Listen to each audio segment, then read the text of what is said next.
Welcome to the deep dive. Today, we're tackling something that feels almost too simple, right? Is just taking a walk in the park, actually, like medicine. It sounds like folk wisdom, doesn't it? Get some fresh air. But the research now, it's really moved way beyond just anecdotes. Yeah, we're seeing actual numbers, hard data showing that nature exposure is, well, a seriously efficient way to boost your mood, your health, and just reset your brain. Exactly. And our mission today is to break that down for you. We want to look at the evidence like how much nature, how often, what's the ideal dose, Uh-huh. and maybe more importantly, why does it work? What are the specific things happening in your body and brain that explain these benefits for, anxiety, depression, just feeling better overall? And what's really jumped out at me from the research is how fast this happens. We're talking significant benefits in just minutes. Yeah, minutes, not hours or days. Which kind of flips the script on needing some big wilderness trip, right? You can get this effect from your local park. Absolutely. It's accessible medicine, really. Okay, so let's get into those hard numbers. The body's immediate reaction.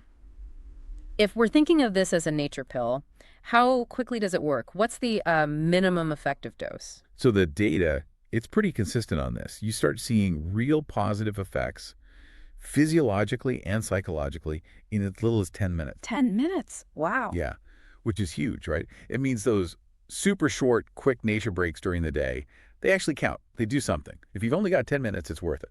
Okay, so even a quick dash outside isn't just, wishful thinking. Is there an upper limit, though? Or like a sweet spot? There seems to be. The research points to an optimal window for that immediate stress reduction and mood boost falling somewhere between 10 and 50 minutes. 10 to 50. Right. In that range, you seem to get the peak efficiency for the cognitive and physical benefits. Mm-hmm. After about 50 minutes, the added benefit per minute starts to, well, slow down quite a bit. That really supports the idea of shorter, more frequent hits of nature for managing daily stress, doesn't it? Makes it much more doable for most people. Totally. But let's be super clear, this isn't just people saying they feel calmer, is it? There are actual physical changes happening. Oh, absolutely. This isn't just subjective feeling. Being in nature actively dials down your body's stress response system. You can see it clearly with cortisol. The main stress hormone. Exactly. Exposure to green spaces leads to a statistically significant drop in salivary cortisol. Mm-hmm. Your body literally registers the environment as less threatening and powers down the alert state. That's direct proof. What about heart rate, blood pressure, things like that? We see changes there too. The whole cardiovascular system stabilizes. Nature helps calm down the sympathetic nervous system that's your fight or flight mode. Which gets stuck on for a lot of us. Right, and you see that reflected in measurable drops in diastolic blood pressure. And your heart rate actually slows down too. Statistically significant changes. That's pretty remarkable for something that's, well, free and available to most people. And we even know why it's happening, biologically speaking. The research shows nature exposure significantly boosts something called high-frequency heart rate variability, HF-HRV. Okay.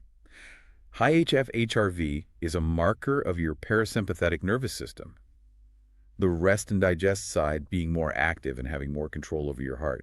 So nature is actively shifting your autonomic balance towards calm. Got it. And that speed is crucial. You mentioned diminishing returns after a while. Yeah, the research suggests the benefits kind of plateau or even slightly diminish after maybe 200 to 300 minutes of continuous exposure. So again, it really points towards frequent, shorter doses being potentially more effective overall than, say, one massive hike every few months. Little and often. Precisely. A daily microdose, you could almost call it. Okay, so the body's calming down. What about our heads? What's happening mentally? Let's talk about the psychology, the cognitive side of things. Right, and this is where it gets really fascinating, I think. The main idea here is something called attention restoration theory. RT for short. Yep. So RT basically says that our modern lives think focusing intensely on work, screens, complex problems. They constantly demand what's called directed attention. Right, that focused effort. Exactly. And that directed attention, it's like a muscle. It gets tired, it gets depleted. Hmm. That's why you feel mentally foggy or irritable after a long day of concentrating. Yeah, definitely felt that. Brain fog is real. So nature offers the cure, something called soft fascination. Soft fascination, I like that. It's attention that's captured effortlessly, without you having to try to focus. Think about watching clouds drift, or leaves rustling, or listening to a bird. Or? It holds your attention gently, Uh-huh. and because it doesn't require that hard, directed focus, it allows that depleted attention muscle to rest and actually recover. It's like hitting a mental reset button. So my brain is resting even though I'm awake and taking things in. That's efficient. It really is. Yeah. Now, soft fascination is key, but RT also highlights a few other things that make an environment restorative, like being away physically and mentally, escaping your usual demands. Makes sense. Instead, feeling like you're on a whole different world with things to explore. And compatibility, basically, the environment matches what you're looking for. You want to be there. All these things work together. In this whole process, the research shows it directly helps with things like getting stuck in negative thoughts, right? Rumination Yeah, and anxiety. definitely. It's shown to boost positive feelings, vitality, just mental clarity overall. There was one study, they had people take a 90-minute walk, either in nature or in an urban setting. Okay. The nature walkers. They showed a significant drop in rumination, that cycle of negative thoughts. And get this, they also had reduced neural activity in the specific part of the brain linked to rumination. Wow. So it literally quieted down that negative thought engine. It seems so. And beyond rumination, reviews of studies consistently find that nature walks are effective for reducing immediate or state anxiety. So good for managing anxiety in the moment. Yes. Now, it's not a replacement for therapy for clinical depression or anxiety disorders, let's be clear, but it's a powerful tool. Another study, a randomized controlled one, found nature walks improved short-term memory and mood in outpatients with major depressive disorder compared to urban walks. So even for people dealing with significant mental health challenges, it provides a measurable benefit. Absolutely. Which brings us to the bigger picture, right? If these short bursts are good, what about the long term? What about just having green spaces nearby? Yeah, what does living near green space do for long-term health? Well, the research is pretty striking here. Living in areas with high surrounding greenness is linked to a significantly lower risk of dying from any cause that's all-cause mortality. Yes, and specifically, a lower risk of dying from cardiovascular disease, too. It acts like a protective factor over the long haul. And does it influence chronic diseases like diabetes? It does. The research also links higher greenness to a lower risk of developing type 2 diabetes. So it seems consistent access helps modify these major health risks over time. So it's not just about mood, it's fundamental physical health. It really seems to be. And this ties back to that dosage idea. There was a large UK study that found people reporting good health and high well-being were significantly more likely to be those who spent at least 120 minutes per week in nature. 2 hours a week. Yep. That 120 minutes seemed to be a key threshold for sustained benefits. And you could hit that with, say, 4 30-minute walks. Totally achievable for many. Okay, that's a really useful target. And I remember reading something about like an immune system boost too, forest bathing. Right. Shinrin-yoku, the Japanese practice of forest bathing. Some research there, often involving specific types of exposure, suggests it might directly boost our immune system. How so? Well, it seems exposure to forest might increase the activity of our natural killer cells, NK cells. These are crucial for fighting off viruses and keeping tumors in check. Wow. And the theory is this might be partly due to breathing in airborne compounds released by trees called phytoncides. Still more research needed there, but it's a fascinating potential benefit. It really is. And all this just reinforces how important accessible green spaces are. Thinking locally, like a place like Longwood Gardens near us in Kennett Square. Exactly. Places like that aren't just pretty. They're highly effective therapeutic environments based on this research. Because they provide that soft fascination you talked about. Precisely. Whether you're looking at intricate bonsai, walking through seasonal displays, or just enjoying the varied plantings, these structured, high-quality green spaces deliver exactly what attention restoration theory describes. Mm-hmm. The variety, the design, the feeling of extent and being away, it all supports those cognitive and physiological benefits. It makes sense that greener neighborhoods consistently show lower rates of depression and anxiety. The environment matters. And thinking about stress and resilience, didn't the pandemic kind of shine a spotlight on the role of parks? Oh, definitely. It became a real-world experiment in some ways.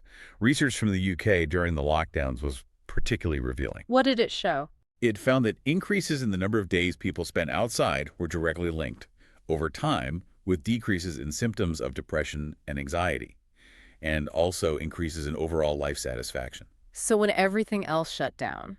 Nature became a critical lifeline, a buffer against the immense stress people were under. And it wasn't just individuals, right? It helped families too. Yes, absolutely.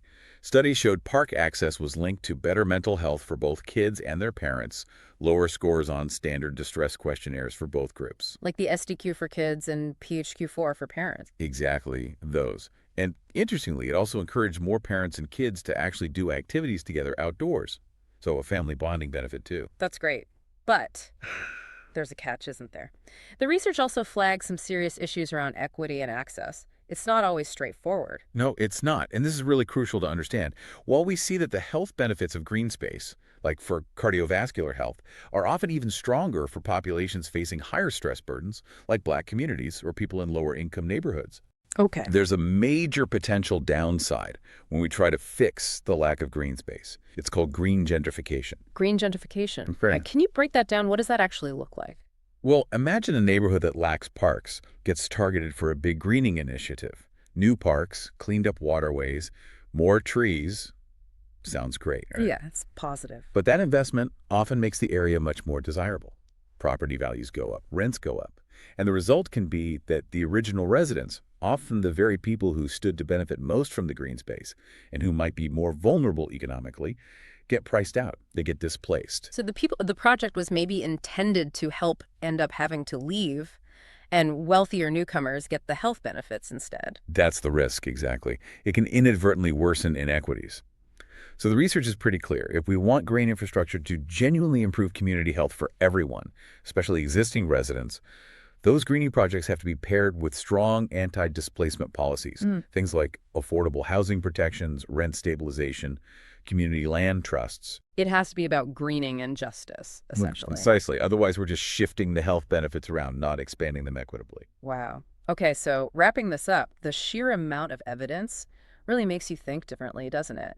Having quality green space nearby isn't just nice to have, it seems like a fundamental part of public health. It really does. It affects everything from your immediate stress levels, your heart rate, your hormones, all the way to long-term disease risk, and even your kid's mental well-being. Stepping outside is quite literally actively managing your biology and psychology. It's powerful stuff. But that said, nature is a fantastic tool, but it's not always the whole answer.